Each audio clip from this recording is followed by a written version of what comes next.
Les îles françaises de la Caraïbe ne sont pas les seuls territoires français hors de l'Europe. D'autres territoires sont concernés. On les appelle la France d'outre-mer ou les Outre-mer. L'expression outre-mer est ancienne et signifie au-delà des mers. Elle était déjà utilisée pour parler de l'autre côté de la Méditerranée à l'époque des croisades. Au début de la colonisation, c'est plutôt le terme de colonie qui va être couramment utilisé pour parler des territoires sous tutelle de la France.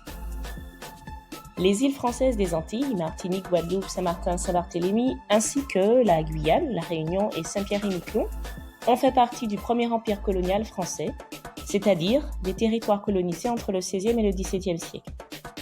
Les îles du Pacifique et de l'océan Indien ont fait partie du second empire colonial français, dont les territoires ont été conquis au XIXe siècle. À partir de l'entre-deux-guerres, le terme d'outre-mer va remplacer le mot colonial. Son emploi va s'accentuer avec les processus de décolonisation et de départementalisation. Aujourd'hui, le terme outre-mer est constitutionnel. Il s'agit des territoires français qui ne sont pas en Europe. Ces territoires sont rattachés à l'Hexagone ou à la France métropolitaine. Cependant, le terme de métropole, faisant référence à la période coloniale, devrait être obsolète.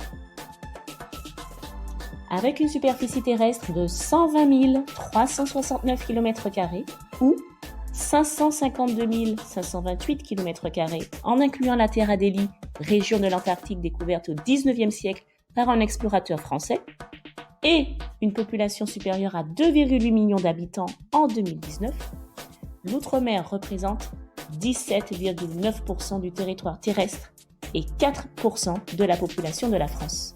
Mais où sont situés ces territoires d'outre-mer ? Dans et près de l'océan Atlantique et de l'Amérique, il y a les Antilles françaises avec la Martinique, la Guadeloupe, Saint-Martin et Saint-Barthélemy. Puis la Guyane en Amérique du Sud et Saint-Pierre-et-Miquelon juste à côté du Canada. Dans l'océan Pacifique près de l'Océanie, il y a la Polynésie française, Wallis-et-Futuna, la Nouvelle-Calédonie, sans oublier l'île de Clipperton située près de l'Amérique. Dans l'océan Indien, près de l'Afrique, la Réunion, Mayotte et les terres australes et antarctiques françaises. Avec ces départements d'outre-mer et ces collectivités territoriales éparpillées dans l'océan Pacifique, Atlantique et Indien, l'Hexagone possède la deuxième ZEE, c'est-à-dire Zone économique exclusive, derrière les États-Unis. Enfin, les territoires ultramarins français se caractérisent par l'éloignement, l'insularité et les disparités. D'abord, parce que ce sont en grande majorité de petits territoires insulaires, ce qui pose de réelles questions quant à leur vulnérabilité face au changement climatique, quant à l'accessibilité de ces territoires, mais qui pour l'instant est un véritable atout touristique, en particulier pour les îles intertropicales.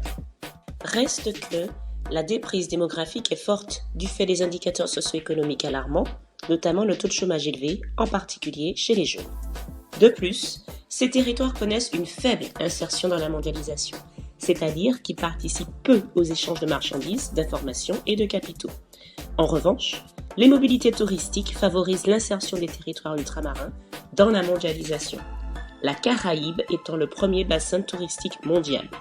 Cependant, l'insertion globale dans le processus de mondialisation reste faible.